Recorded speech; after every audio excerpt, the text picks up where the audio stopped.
আসসালামু আলাইকুম ভাইয়ারা, কেমন আছো? আশা করি সবাই ভালো আছো। যারা পরীক্ষা দিবে তাদের জন্য একটা মোস্ট সাজেশন আজকে আমি তোমাদের দিতে চাচ্ছি। যে টপিকগুলো তুমি যে 8টা অধ্যায় রয়েছে তোমার, এই মাত্র 8টা অধ্যায় পড়লে যে কাভার হবে, মানে 12টা অধ্যায় যে তোমাদের শর্ট করে দেওয়া হয়েছে 8টি অধ্যায়। এই 8টা অধ্যায় থেকে তোমাকে কি কি জানতে হবে আজকে আমি একদম একটি ক্লাসে তোমাদের 8টা অধ্যায়ের বেসিক টপিকগুলো তোমাকে দেখাই দেবো একদম। যে এগুলো পারলে তুমি যে যে অধ্যায়, যে 8টা অধ্যায় রয়েছে প্রত্যেকটা অধ্যায়ের প্রো ভার্সন হয়ে যাবে, প্রো হয়ে যাবে ভাইয়া। তো চলো আজকে আমরা দেখে আছি কোন কোন অধ্যায় থেকে কি কি জানতে হবে। ওর লিখে রাখছি কোন কোন অধ্যায় থেকে কি কি জানতে হবে। তো আমরা ফার্স্ট অফ অল দেখবো যে লেনদেন। তো লেনদেন থেকে বলা হয়েছে যে লেনদেন নয় এমন একটি শনাক্তকরণ। এটা প্রায় সময় আমরা দেখি যে ক নম্বরে একটা কমন প্রশ্ন, দেখা হচ্ছে একটা কমন প্রশ্ন হচ্ছে লেনদেন নয় এমন একটি শনাক্তকরণ করো। যেগুলো লেনদেন নয় সেগুলো শনাক্তকরণ করো।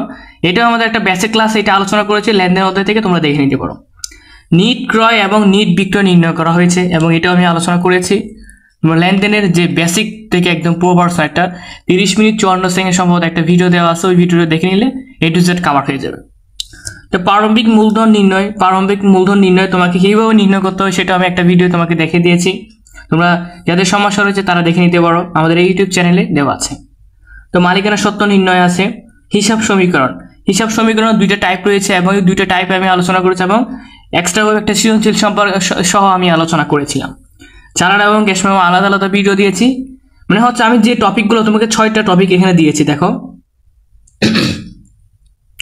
এখানে 7টা টপিক রয়েছে, 1 2 3 4 5 6 7 8, মানে 8টা টপিক রয়েছে। এই 8টা টপিক তুমি যে ভালো করে পারো, তুমি এই লেনদেন থেকে তোমাকে কেউ সরাতে পারবে না, একটা প্রো ভার্সন হয়ে যাবে, প্রো একদম। তুমি এই 8টা জিনিস তুমি যদি মাথায় রাখতে পারো, যদি পারো তুমি, ঠিক আছে, A to Z তোমার কাভার হয়েছে লেনদেন থেকে, আর কিছু করার প্রয়োজন নাই।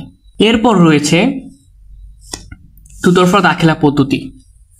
এই দুতরফা দাখিলা পদ্ধতি থেকে তোমাকে কি জানতে হবে? মোট উত্তোলনের পরিমাণ নির্ণয় করা, সেটা জানতে হবে। ডেবিট ক্রেডিট নির্ণয় করে শ্রেণীবিন্যাস, যারা পারো না, আমার একটা বেসিক থেকে একটা শিশু প্র্যাকটিস একটা ভিডিও দেওয়া আছে, ওই ভিডিওটা দেখলে A to Z কাভার হয়ে যাবে। অনেকে বলতে ভাই আপনি শুধু ভিডিও দিচ্ছেন, এই কোশ্চেন সেই কোশ্চেনটা বলতেছেন। হ্যাঁ ভাইয়া, যাদের সমস্যা রয়েছে তোমরা ভিডিও দেখে নিতে পারো, আর যারা পারো তারা তো অনেক ভালো লাকি। তোমরা যারা পারো না, মানে যারা পারো আর কি, মানে কি কি থাকতে পারে সেটা এক নজরে দেখে নিলেই চলে। তারপর হচ্ছে লাভ ক্ষতির সূত্র বলি। লাভ ক্ষতি যে 4 থেকে 5টা সূত্র রয়েছে, ওই সূত্রগুলো দেখে নিতে পারো। অনেক বলতে লাভ ক্ষতির সূত্র তো একটা, প্রারম্ভিক মূলধন, সমাপনী মূলধন, মোট উত্তোলন, এই সূত্রগুলো সহ আমি লাভ ক্ষতির সূত্র বলি লিখছি আর কি। এবং হচ্ছে কারণ সহ ডেবিট অর ক্রেডিট নির্ণয়, কারণ সহ ডেবিট ক্রেডিট, বৃদ্ধি হ্রাস যেটা বলে ওইটা আর কি, কারণ সহ ডেবিট ক্রেডিট। ডেবিট নোট এবং ক্রেডিট নোট আমি আলাদা আলাদা ভিডিও দিয়েছি, তোমরা দেখে নিতে পারো। আধুনিক পদ্ধতির কারণ ব্যাখ্যা। সম্পদ ইকুয়াল দায় প্লাস মালিকানা সত্ত্ব আছে না, মানে হচ্ছে A equal to L plus E সূত্রটা রয়েছে না, ওই সূত্রের মাধ্যমে বলে যে এটা এই কারণে ডেবিট হয়েছে, এটা সেই কারণে ক্রেডিট হয়েছে।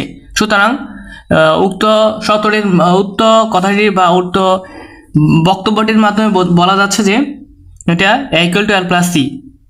এই ধরনের কিছু একটা সূত্র কারণ দেখা যায় না, আমরা অনেক সময় সৃজনশীল দেখি না, এগুলো হচ্ছে আধুনিক পদ্ধতির কারণ ব্যাখ্যা। আমি লাস্ট পর্যায়ে লিখছি যে দেখো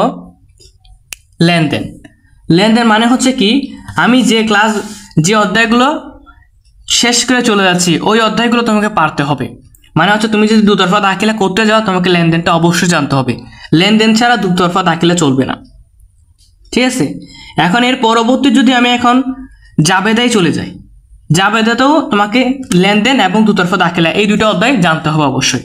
কারণ হচ্ছে একটা অধ্যায় হিসাব বিজ্ঞানের বা অ্যাকাউন্টিং বলো, একটি অধ্যায় আরেকটি অধ্যায়ের সাথে 40 থেকে 50% রিলেটেড। এজন্যই তোমাকে প্রত্যেকটা অধ্যায় সিরিয়াল মেনটেন করে শিখতে হয়, ঠিক আছে। এই জন্য আমি প্রত্যেকটা সিরিয়াল মেনটেন করে ভিডিও দিয়েছি। তোমরা একদম আমার এই ইউটিউব চ্যানেলে 22 থেকে 23টা ভিডিও অলরেডি আপলোড হয়ে গেছে। তুমি একদম শেষে একদম যে ফার্স্ট ভিডিওটা আপলোড হয়েছিল সেটাও লেনদেন রয়েছে, এরপরে দুতরফা দাখিলা, ঠিক আছে। এগুলো তোমরা দেখে নিতে পারো, যাদের সমস্যা রয়েছে অবশ্যই তারা ভিডিওগুলো দেখে নিবা। এরপর চলো আমরা জাবেদের যে অধ্যায়টা রয়েছে এই অধ্যায়ের কোন কোন টপিক থাকতে হয় এই টপিকগুলো আমরা আলোচনা করব। এখন আমাদের জাবেদা রয়েছে নিট দেনাদার বা প্রাপ্য হিসাব, যেটা আমরা আর্থিক বিবরণী ভিডিওতে বলেছিলাম যে নিট দেনাদার কিভাবে নির্ণয় করে, সেটা আমরা একটি ভিডিওর মাধ্যমে তোমাকে দেখিয়ে দিব। যদি তোমাদের ভিডিও প্রয়োজন হয় বা তোমরা যদি না পারো এরকম যদি লাগে কমেন্টে বলো ভাই একটা দেনাদের একটা ভিডিও নিয়ে আসেন, আমরা যাতে একটা ক্লাসে কভার হয়েছে এই ধরনের একটা ভিডিও নিয়ে আসেন। এরপর সাধারণ যাবতীয় প্রস্তুত। সাধারণ যাবতীয় বলতে দুটো পক্ষ নির্ধারণ করতে তোমাকে লেনদেন জানতে হবে। এই জন্য আমি বলেছি একটি অধ্যায় আরেকটি অধ্যায়ের সাথে 40 থেকে 50% রিলেটেড। এরপর রয়েছে ক্রয় জাবেদা এবং বিক্রয় জাবেদা। ক্রয় জাবেদা বিক্রয় জাবেদা আমার ঘর সংখ্যা সহ, মানে কিভাবে তোমরা ঘর সংখ্যাটা মনে রাখবে, একটা দুইটা ভিডিও আমি একদম দুইটা ছন্দের মাধ্যমে তোমাকে A to Z কভার করে দিয়েছি কিভাবে তুমি ক্রয় জাবেদার কলাম সংখ্যা নির্ণয় করবা এবং মনে রাখবা একদম A to Z। আমি দুইটা ছন্দের মাধ্যমে দুইটা ভিডিও দিয়েছি, তো যাদের সমস্যা রয়েছে তারা দেখে নিতে পারো। এরপরে হচ্ছে আন্তঃফেরত বা বহি ফেরত। আন্তঃফেরত বহি ফেরত বলতে ক্রয় ফেরত জাবেদা বিক্রয় ফেরত, এটা বিক্রয় ফেরত জাবেদা, এটা হচ্ছে ক্রয় ফেরত জাবেদা। ঠিক আছে, এটা হচ্ছে বিক্রয় ফেরত জাবেদা বা আন্তঃফেরত, এটা হচ্ছে ক্রয় ফেরত জাবেদা বা বহি ফেরত। এই জাবেদা দুইটা যাদের সমস্যা রয়েছে তারা দেখে নিতে পারো। এবং এই যে টপিকগুলো আমি আলোচনা করছি এই টপিকগুলো তোমাকে এই অধ্যায় থেকে মানে জাবেদা অধ্যায় থেকে পারতে হবে। এই জিনিসগুলো যখন তুমি পারবা এই অধ্যায়গুলো থেকে প্রো হবা। ঠিক আছে, আর যারা মনে করো যে আমার এতগুলো অধ্যায় পারার দরকার নাই, আমি কোনো মতে পাশ করবো ভাইয়া, যারা এই চিন্তা ভাবনা নিয়ে পড়ায় হতেছ এই মুহূর্তে সেই চিন্তা ভাবনাটা দূর করে ফেলো। এই চিন্তা ভাবনা একদম ডিলিট করে ফেলো তোমার মাথা থেকে। কারণ হচ্ছে তোমাদের যেহেতু শর্ট সিলেবাস করে দেওয়া হয়েছে, যারা 25 সালে পরীক্ষা দিয়েছে 24 সালে পরীক্ষা দিয়েছে তাদের 12টা অধ্যায় ছিল, 12টা অধ্যায় তারা প্রিপারেশন নিয়ে এসএসসি এক্সামে গিয়েছে। যেহেতু তোমাদের 8টা অধ্যায় দিয়েছে আরো 5টা অধ্যায় কমিয়ে দিয়েছে, এই 8টা অধ্যায় যেগুলো একদম মোস্ট ইম্পর্টেন্ট, যেগুলো একটাকে ছাড়া আরেকটা চলে না, এই অধ্যায়গুলো তোমাকে বাছাই করে দেওয়া হয়েছে। এই অধ্যায় থেকে তুমি এই অধ্যায়গুলো যখন তুমি পারবা তখন তোমার কাছে লাগবে আমি সবকিছু পারি। অনেকে বলতে পারবে আমার এতগুলো অধ্যায় আমি কিভাবে পড়বো, এগুলো অনেক কঠিন লাগে। না ভাইয়া, তুমি যে অধ্যায়গুলো আমি বলবো, যে অধ্যায়গুলো আমি যে টপিকগুলো দেখাচ্ছি এই টপিকগুলো যদি তুমি পারো প্রত্যেকটি অধ্যায় তোমার 80 থেকে 90% কাভার হয়ে যাবে। কারণ হচ্ছে আর 10% বা 20% কি জন্য কাভার হবে না, কাভার হবে না এই জন্যই যে তুমি একটা অধ্যায় যখন শেষ করবে, সাপোজ আমি যদি তোমাকে জাবেদা অধ্যায়টা বলি, জাবেদা অধ্যায়টা তুমি শেষ করার পরে এই টপিকগুলো পারি নিট দেনাদার পারি, তারপর সাধারণ জাবেদা প্রস্তুত করতে পারে, ক্রয় জাবেদা বিক্রয় জাবেদা, ক্রয় ফেরত জাবেদা বিক্রয় ফেরত জাবেদা, আনুষ্ঠানিক খরচের পরিমাণ নির্ণয় করতে পারি, সবগুলো পারি। এখন হচ্ছে আমার সবগুলো পারে, অনেকে বলতো হ্যাঁ আমি তো সবকিছু পারি, এখন আমি সবকিছু পারি। পারার পরও একটা জিনিস রয়েছে, সেটা হচ্ছে হিসাব বিজ্ঞানের ক্ষেত্রে যেহেতু তোমার একটা ম্যাথ, যদি আমি তোমাকে একটা ম্যাথের কথা বলি, যখন তুমি সেট ফাংশন বা বীজগাণিতিক রাশি বা পরিসংখ্যান বলো, ত্রিকোণমিতি বলো, পরিমিতি বলো, যখন তুমি এই অধ্যায়গুলো করার পর কিছুদিনের মধ্যে তোমরা ভুলে যাও যদি তোমরা প্র্যাকটিস না করো। এটাও সাম অ্যাকাউন্টিংটাও সাম ম্যাথের মতো। কারণ হচ্ছে সূত্রগুলো জানার পর তুমি যদি কোন জায়গায় অ্যাপ্লাই করো সেটা যদি ভুলে যাও, সেক্ষেত্রে তোমার বারবার প্র্যাকটিস করতে হয়। তোমরা যারা সাপ্লিমেন্ট ক্রয় করেছো ওই সাপ্লিমেন্টে একটা অধ্যায়ের কমপক্ষে মিনিমাম 40 থেকে 50টা সৃজনশীল থাকেই, না থাকলে 40টা থাকে। এই 40টা সৃজনশীল যখন তুমি 40 ডিজাইনের 40টা সৃজনশীল দেখবা, ঠিক আছে, 40 ডিজাইনে 40টা সৃজনশীল দেখার পর তোমাদের একটা আইডিয়া হবে যে সৃজনশীলটা কিভাবে তৈরি করা হয়। তখন তোমরা 40টা সৃজনশীল থেকে চুজ করে বাছাই করে নিজে একটা সৃজনশীল তৈরি করতে পারবা। তখন তো তুমি প্রো হও ভাইয়া। প্র্যাকটিসের আর কোনো বিকল্প নয়, প্র্যাকটিসের উপর প্র্যাকটিস করতে হবে। সেজন্য আমি বলবো যে তোমরা বেশি বেশি সৃজনশীল প্র্যাকটিস করো, প্রত্যেকটা অধ্যায়ের বেশি বেশি সৃজনশীল প্র্যাকটিস করো। প্লাস আমি যে টপিকগুলো বলেছি ওই টপিকগুলোর ভিত্তিতে তুমি প্র্যাকটিস করো। আর যে টপিকগুলো বলতে ভাই, অনেকে বলতে পারে ভাই আপনি তো আমাদের সাবজেক্টের কথা বলতে, মানে সিকিউর কথা বলছে, এমসিকিউর কথা বলতেছে না ভাইয়া। এমসিকিউর ক্ষেত্রে আমি জাস্ট তোমাকে বলবো যে বইয়ে যে প্রত্যেকটা অধ্যায়ে 7 থেকে 8টা বইয়ে যে এমসিকিউ দেওয়া আছে এই এমসিকিউগুলো ভালো করে পুরো বইয়ে, যদি আমি 8টা অধ্যায়ের কথা না বলে 12টা অধ্যায়ের কথা বলি, যে হিসাব করে দেখা যাচ্ছে যে 118টা সম্ভবত হবে। এই 118টা যখন তুমি পড়বা, 118টা পড়ার কোনো দরকার নেই, যেহেতু তোমাদের 8টা অধ্যায়ের যে অনুশীলন থেকে 7 থেকে 8টা এমসিকিউ রয়েছে, এই 7 থেকে 8টা এমসিকিউ ভালো করে পড়ে ফেলো। প্লাস গাইড বা সাপ্লিমেন্টে শর্ট করে দেওয়া হয়েছে, বা যারা সাপ্লিমেন্ট ক্রয় করেছে সাপ্লিমেন্টে তোমাকে শর্ট করে কিছু বাছাই করে দেওয়া হয়েছে, ওইগুলো পড়লেই টেস্ট পরীক্ষায় কমন আসবে। হ্যাঁ, টেস্ট পরীক্ষার কমন পাওয়ার জন্য সামনে একটা ভিডিও পাবা কিভাবে প্রস্তুতি নিবা, ওই ক্লাসে আলোচনা করব। আজকে যেহেতু আমি টপিক নিয়ে আলোচনা করছি, টপিকে চলে যাচ্ছি। তো দেখতে পাচ্ছ যে আনুষ্ঠানিক হিসাব, এই আনুষ্ঠানিক হিসাবটা তোমরা কখন পাও? যখন তোমাকে ক্রয় জাবেদা বা বিক্রয় জাবেদা, ক্রয় ফেরত জাবেদা, বিক্রয় ফেরত জাবেদা যখন নির্ণয় করো, তখন প্রশ্নতে ইন্টিগুলোতে দেওয়া থাকে খরচের পরিমাণ এত, ঠিক আছে, মজুরি খরচ এভাবে 500 টাকা দেয়, 1500 টাকা, 600 টাকা, 700 টাকা এভাবে থাকে না, এগুলো হচ্ছে আনুষ্ঠানিক খরচের পরিমাণ। এই আনুষ্ঠানিক খরচের পরিমাণ যে 5টা টপিক বা 7টা টপিক এখানে দিয়েছি, 8টা টপিক দিয়েছি, এই টপিকগুলো যখন পারবা, প্লাস লেনদেন প্লাস দুতরফা দাখিলা পদ্ধতি, এগুলো যখন পারবা তখন তোমার কাছে এই জাবেদাটা একদম পানির মতো সহজ লাগবে। এরপর রয়েছে একটা মোস্ট ইম্পর্টেন্ট অধ্যায়, আমি যেহেতু একসাথে নামটা লিখছি, সেটা হচ্ছে খতিয়ান এবং হিসাব। হিসাব আর খতিয়ান দুটো অধ্যায় কাজ একই, সেজন্য আমি একসাথে লিখেছি। দুটো অধ্যায়ের কাজ একই, সেজন্য আমি একসাথে লিখেছি। কাজ বলতে যখন তোমরা টিচক এবং চলমান জেচক এই দুইটা খতিয়ানও রয়েছে, হিসাবও রয়েছে, সেজন্য আমি একসাথে লিখেছি। টিচক চলমান জেচক এই দুইটা অধ্যায়, দুইটা টপিক মোস্ট ইম্পর্টেন্ট। এই দুইটা টপিক তোমাকে জানতে হবে। যখন তুমি খতিয়ান নির্ণয় করবা তখন তোমাকে টিচক এবং চলমান জেচক অবশ্যই জানতে হবে, অবশ্যই পারতেই হবে। এরপর হচ্ছে শ্রেণী বিন্যাস বা হিসাব শ্রেণী, মানে দুইটা পক্ষ নির্ধারণ করে এটাকে সম্পদ রয়েছে বা দায় পড়ছে নাকি ব্যয় গেছে নাকি আয় হয়েছে, এই 5টা হিসাবের শ্রেণী রয়েছে 5টা থেকে এগুলো নির্ণয় করাকে, দুইটা পক্ষকে হিসাব শ্রেণী নির্ণয় করাকে হিসাব শ্রেণী বলা হয়। ঠিক আছে, নিট পাওনাদার নির্ণয় করা, নিট দেনাদার যেভাবে নির্ণয় করে সেম ভাবে নিট পাওনাদার নির্ণয় করা যায়। এবার হচ্ছে সহকারী খতিয়ান, টিচক বা চলমান জেচকের মতোই সহকারী খতিয়ান একই। ঠিক আছে, কিছু পরিবর্তন হয়েছে, পরিবর্তনগুলো তোমরা দেখলেই বুঝতে পারবে। এরপর হচ্ছে কারবারি বাট্টা নির্ণয় করে। এরপর হচ্ছে যে কোনো হিসাব নির্ণয়, যে কোনো হিসাব বলতে টিচকের মাধ্যমে ব্যাংক হিসাব নির্ণয় করো, চলমান জেচকের মাধ্যমে আসবাবপত্র হিসাব নির্ণয় করো। এগুলো এই জন্য বলছি, আমি এখানে এক কথায় বলে দিয়েছি যে কোনো হিসাব নির্ণয় করা। এই যে এখানে 2, 4, 6, 7 এই 7টা টপিক তুমি যখন পারবা তখন তোমরা খতিয়ান প্লাস হিসাব A to Z কভার হয়ে যাবে। এরপরও অনেকে বলতে পারে যে খতিয়ান এবং হিসাব পারার পরে কি আমি সব আগেরগুলো পারবো না ভাইয়া? এই হিসাব এবং খতিয়ানের আগে যে অধ্যায়গুলো মানে জাবেদা, দুতরফা দাখিলা, লেনদেন যে অধ্যায়গুলো দেখিয়েছি, এই অধ্যায়গুলো তোমাকে জানতে হবে। সেজন্য আমি লিখে রাখছি যে আগের অধ্যায়গুলো তোমাকে জানতে হবে। আগের অধ্যায়গুলো যখন তুমি জানবা তখন তোমার 7 নাম্বার অধ্যায় পর্যন্ত, মানে লেনদেন, দুতরফা দাখিলা, জাবেদা, হিসাব, খতিয়ান, এই 5টা অধ্যায় A to Z কভার হয়ে যাবে। এরপরে চলো আমরা এরপরে যে মোস্ট ইম্পর্টেন্ট অধ্যায় রয়েছে সেটা আমি আলোচনা করব।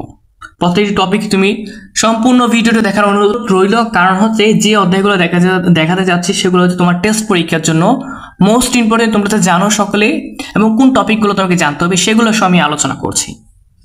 নগদান বই, এই নগদান বইয়ে তোমাকে কি জানতে হবে? নগদান বইয়ে তোমাকে ডেবিট ভাউচার আর ক্রেডিট ভাউচার সেটা জানতে হবে। সেটা আমি অলরেডি একটা ভিডিও তোমাকে ডেবিট এবং ক্রেডিট ভাউচার কিভাবে নির্ণয় করতে হয় সেটা একটা উদাহরণের মাধ্যমে বা একটা সৃজনশীল থেকে আমি আলোচনা করে তোমাকে একটা ভিডিওর মাধ্যমে জানিয়ে দিয়েছি। যারা দেখো না অবশ্যই দেখে নিবা। এই অধ্যায় একটা মোস্ট ইম্পর্টেন্ট, একদম কাজ কম বলতে পারে। নগদান বইয়ের সাথে কারো সম্পর্ক না থাকলেও জাবেদা সম্পর্ক রয়েছে। নগদান বই অনেকে বলে যে নগদান অধ্যায়টা করার জন্য আমাদের কোনো অধ্যায় জানতে হয় না। না ভাইয়া, নগদান বইটা জানার জন্য তোমাকে জাবেদা জানতে হয়। আর যদি জাবেদা তুমি কখন জানবে? যখন তুমি লেনদেনের 2টি পক্ষ নির্ধারণ করতে হবে। সেক্ষেত্রে দেখা যাচ্ছে যে তোমাকে যদি নগদান বই জানতেই হয়, লেনদেন এবং জাবেদা অধ্যায়টা জানতে হবে। 1 ঘর নগদান বই, 2 ঘর নগদান বই, 3 ঘর নগদান বই, নগদ প্রাপ্তি জাবেদা, নগদ প্রদান জাবেদা, এই যে 5টা টপিক রয়েছে, এই 5টা টপিক এই অধ্যায়ের জন্য মোস্ট ইম্পর্টেন্ট। হ্যাঁ, তুমি যদি সৃজনশীল বোর্ড কোয়েশ্চেনগুলো দেখো, 1 ঘর নগদান বই যেটা রয়েছে ম্যাক্সিমাম সৃজনশীলেই, মানে প্রায় সৃজনশীলেই 1 ঘর নগদান বইটা কোনো জায়গায়, আমি কোনো অনেকগুলো বোর্ড যাচাই করে দেখেছি যে 1 ঘর নগদান বইটা কোনো বোর্ডে দেয়নি। কারণ হচ্ছে 1 ঘর নগদান বইটা খুবই সহজ, 1 ঘর নগদান বইটা দেওয়া হয়নি। এরপর হচ্ছে নগদ প্রাপ্তি, নগদ প্রদান জাবেদা। অন্যান্য অধ্যায়ের ক বলতে আমি যে বিগত 5টা অধ্যায় আলোচনা করেছি, এই 5টা অধ্যায় থেকে যে কোনো একটা টপিক, মানে ছোট, মানে নিট দেনাদার, নিট ক্রয় বা কারবারি বাটার পরিমাণ বা আনুষঙ্গিক খরচ, এই ধরনের প্রশ্নগুলো তোমার ক নাম্বার দিয়ে দিতে পারে, ভ্যারাইটিস বলতে পারো, ক নাম্বার দিয়ে দিতে পারে। যে টপিকগুলো বলেছি এই টপিকগুলো ভালো করে পড়লে তোমাদের এই নগদান বইয়ে সবকিছু কভার হয়েছে। এরপর রয়েছে যে রেওয়া অমিল। রেওয়া অমিলে তোমাকে কি কি জানতে হবে? রেওয়া অমিলে তোমাকে ডেবিট ক্রেডিট নির্ণয় করা অবশ্যই জানতে হবে, সেটা হচ্ছে এদের মেইন টপিক। অনেকে বলতে পারে যে ডেবিট ক্রেডিট নির্ণয় করে দে, অনেকে এই এখন যে বিষয়টা দেখতেছি সেটা বলতেছে যে এই 5টা টপিক কেন পারবো, আমরা তো ডেবিট ক্রেডিট নির্ণয় করেছে বলে আমরা তো ডেবিট রেওয়া অমিল পারি। আসলে ব্যাপারটা এরকম না। যখন তুমি 10 মার্কসের জন্য একটা কোয়েশ্চেন রেডি করবা তখন তোমাকে এই 5টা টপিক অবশ্যই জানতে হবে। 10 মার্কসের জন্য একটা সৃজনশীল রেডি করা মানে হচ্ছে এটা ফুল সৃজনশীল কভার করার জন্য ডেবিট ক্রেডিট নির্ণয় করা, সেটা জানতে হবে কোন এন্ট্রিগুলো রেওয়া অমিলে অন্তর্ভুক্ত হবে না। ঠিক আছে, এগুলো জানতে হবে। 3টা এন্ট্রি রেওয়া অমিলে অন্তর্ভুক্ত হবে না, যারা আমাদের রেওয়া অমিলের এবং বেসিক থেকে একটা সৃজনশীল আমি প্র্যাকটিস করে দেখাইছি সম্ভবত, ওই ভিডিওটা দেখো না, অবশ্যই ভিডিওটা দেখে নিবা। আমি একটা ক্লাসে আমি যে অধ্যায়গুলো তোমাকে বলেছি প্রত্যেকটি অধ্যায়ে আমি আমার ইউটিউব চ্যানেলে দেওয়া আছে, বা কোন কোন টপিকটা তোমরা পারো না অবশ্যই বলবো, আমি সামনে ক্লাস নিয়ে আসার চেষ্টা করব। সম্পদ এবং দায়ের নির্ণয় করতে হবে, মানে খ নাম্বারে বলে দিতে পারে যে এই সম্পদ এবং দায়ের পরিমাণ নির্ণয় করো। ঠিক আছে, খ নাম্বারে বলতে পারে। মূলধনী আয় ব্যয় নির্ণয় করো। মূলধনী আয় ব্যয় বলতে মূলধন জাতীয় আয় ব্যয় আর কি। ঠিক আছে, মুনাফা জাতীয় আয় ব্যয়। ঠিক আছে, এই দুইটা হচ্ছে এই অধ্যায়ের জন্য মোস্ট ইম্পর্টেন্ট। ঠিক আছে, এইটা হচ্ছে একদম 100% ইম্পর্টেন্ট। সেটা হচ্ছে তোমাদের এটা ক নাম্বারে সম্ভবত দিয়ে দিতে পারে, টেস্ট পরীক্ষা সম্ভবত তোমাদের এটা ক নাম্বারে দিয়ে দিতে পারে যে কোন এন্ট্রিগুলো রেওয়া অমিলে অন্তর্ভুক্ত হবে না, এগুলো তোমাদের ক নাম্বার দিয়ে দিতে পারে। মূলধন ও মুনাফা জাতীয় আয় ব্যয়।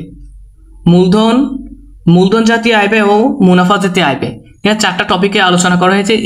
যাদের এই টপিকগুলোতে সমস্যা রয়েছে আমি তোমাদের একটা লিস্টের মাধ্যমে কভার করে দিব, যদি তোমাদের প্রয়োজন হয় অবশ্যই কমেন্টে বলবো। এরপরও রয়েছে মোস্ট ইম্পর্টেন্ট একটা টপিক, মানে একটা চ্যাপ্টার, সেটা হচ্ছে বিবরণী। আর্থিক বিবরণী থেকে তোমাকে কি জানতে হবে? বিশদ আয় বিবরণী, মালিকানা সত্ত্বের বিবরণী, আর্থিক অবস্থার বিবরণী। এরপরে আরেকটা টপিক আমি লিখি নাই, সেটা হচ্ছে সাম কোয়েশ্চেন বলতে এখানে কি বুঝিয়েছে। সাম কোয়েশ্চেন বলতে এখানে আরো কিছু সূত্র রিলেটেড অঙ্ক রয়েছে। ঠিক আছে, যাদের এই ভিডিও মানে সাম রিলেটেড সূত্র বলতে কি, আর্থিক বিবরণীতে অনেক সময় বিশদ আয় বিবরণী এবং মালিকানা সত্ত্বের বিবরণী, বিশদ আয় বিবরণী সম্পর্কে একটা প্রথম নাম্বার সৃজনশীলটা দেওয়া থাকে, মালিকানা সত্ত্বের বিবরণী এবং আর্থিক অবস্থার বিবরণী এবং বিশদ আয় বিবরণী 3টা মিলিয়ে 2 নম্বর সৃজনশীলটা তৈরি করা হয়। অনেক সময় দেখা যায় যে বিশদ আয় বিবরণী সৃজনশীলটা প্রথমে দিয়ে দিয়েছে এবং মালিকানা সত্ত্বের বিবরণী এবং আর্থিক অবস্থার বিবরণী না দিয়ে সাম কোয়েশ্চেন যে এটা সৃজনশীল রয়েছে ওই এরকম টাইপের সৃজনশীল রয়েছে। সাম কোয়েশ্চেন বলতে এখানে নিট মুনাফার হার, চলতি অনুপাত, তারল্য অনুপাত, বিনিয়োজিত মূলধনী আয়, যে 4টা সূত্র রয়েছে ওই 4টা সূত্র মিলিয়ে বা বিক্রিত পণ্যের ব্যয় নির্ণয় করা। এই যে 4 থেকে 5টা সূত্রগুলো রয়েছে এই সূত্রগুলোর মাধ্যমে একটা সৃজনশীল দিয়ে দিতে পারে 2 নম্বরে বা 1 নম্বরে। ঠিক আছে, এই সম্পর্কে যাদের সমস্যা রয়েছে আমাদের একটা ভিডিও দেওয়া আছে, অলরেডি পাবলিক করা হয়েছে, এই ভিডিও তোমরা দেখে নিতে পারো। তুমি একটা ক্লাসে আমি মাত্র 9টা সূত্রে এই টপিকটা তোমাদের কভার হয়েছে। 9টা সূত্রে সাম একদম ছোট ছোট সূত্রগুলো, এই ছোট ছোট সূত্রের মাধ্যমে তোমাদের একদম কভার হয়ে যাবে। আশা করি তোমাদের আমি যে 8টা অধ্যায় সম্পর্কে আলোচনা করেছি এই 8টা অধ্যায় তোমরা ভালো করে A to Z কভার হয়েছে, এবং ভিডিওটা কেমন হলো কমেন্টে বলবা, এবং কি কি সমস্যা হচ্ছে তোমাদের এবং কি কি তোমরা বুঝো নাই অবশ্যই কমেন্টে বলবা, কি কি আলোচনা করতে হবে এবং সামনে কিসের ভিডিও তোমাদের অতি প্রয়োজনীয় অতি জরুরি এবং কি কি তোমাদের জানতে হবে অবশ্যই কমেন্টে বলবা। তো আজকে পর্যন্ত ভালো থেকো, সুস্থ থাকো, অ্যাক্টিভ এডুকেশন চ্যানেলের সাথে জুড়ে থাকো। আল্লাহ হাফেজ।